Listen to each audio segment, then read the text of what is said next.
اعوذ باللہ من الشیطان الرجیم بسم اللہ الرحمن الرحیم۔ عزیز ساتھیو، السلام علیکم ورحمۃ اللہ۔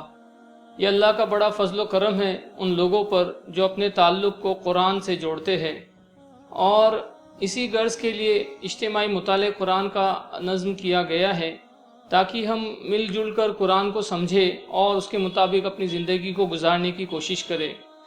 ایسے تو قرآن مجید جو ہے پورا کے پورا بہت خاص ہے، لیکن قرآن مجید میں کچھ مقامات ایسے ہیں جو دل کے بڑے قریب ہوتے ہیں۔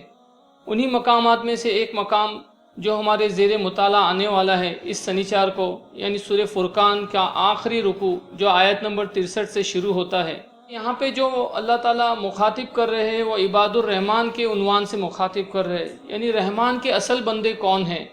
تو ہم یہ جاننے کی کوشش کریں گے کہ رحمان کے اصل بندے کون ہیں، ان کی کیا صفات ہے، اور پھر انشاءاللہ اس بات کی بھی کوشش کریں گے کہ ان صفات کو ایکسپلور کرے مختلف سوالات کے ذریعے سے۔ اس رکوع کے اندر اللہ تعالیٰ نے جن باتوں کا تذکرہ یا جن صفات کا تذکرہ کیا ہے اس میں اللہ تعالیٰ یہ بتا رہے ہیں کہ رحمان کے بندے تو وہ ہیں جو نرم چال چلتے ہیں۔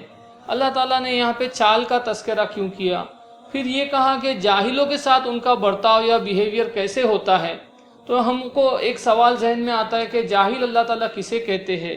پھر اسی طریقے سے آپ دیکھیے کہ رحمان کے بندوں کے شب و روز کیسے ہوتے اس کا تذکرہ کیا گیا ہے۔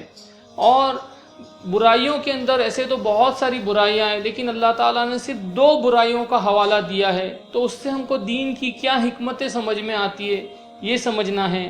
اور پھر آیا یہ جو صفات، یہ جو کوالٹیز اللہ تعالیٰ نے سورہ فرقان کے آخری رکوع میں بتائے ہیں، یہ خاص ترتیب سے رکھی گئی ہے، تو اس کے پیچھے کیا حکمتیں ہیں یہ سمجھنے کی ہم لوگ کوشش کریں گے۔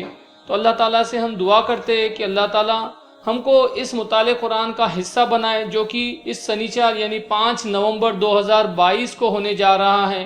رات 9:15 بجے گھاس بازار کلیان کے آفس کے اندر مرد حضرات کے لیے اہتمام کیا گیا ہے، اور جو لوگ کلیان میں نہیں رہتے یا بالخصوص خواتین ہیں ان کے لیے انشاءاللہ یہ live telecast online ہوگا، اور اس کے اندر ایک چیٹ باکس بھی رہے گا جس پہ آپ اگر آپ کے ذہن میں بھی کچھ سوالات آتے ہیں تو پیش کر سکتے ہیں۔ کوشش کی جائے گی کہ آپ کے سوالات کو بھی لیا جائے، اور اس بات کی بھی گزارش ہے کہ آپ انشاءاللہ 2-4 دن میں کوئی ایک تفسیر سے ان آیتوں کا مطالعہ کریں تاکہ آپ بھی جو ہے ایکٹیولی اس مطالعہ قرآن میں پارٹیسپیٹ کریں۔ اس میسیج کے ساتھ میں آپ سے وداع لیتا ہوں، اور انشاءاللہ سنیچر کے دن ملیں گے رات میں 9:15 بجے شارپ انڈیا ٹائم پہ۔ جزاک اللہ، السلام علیکم۔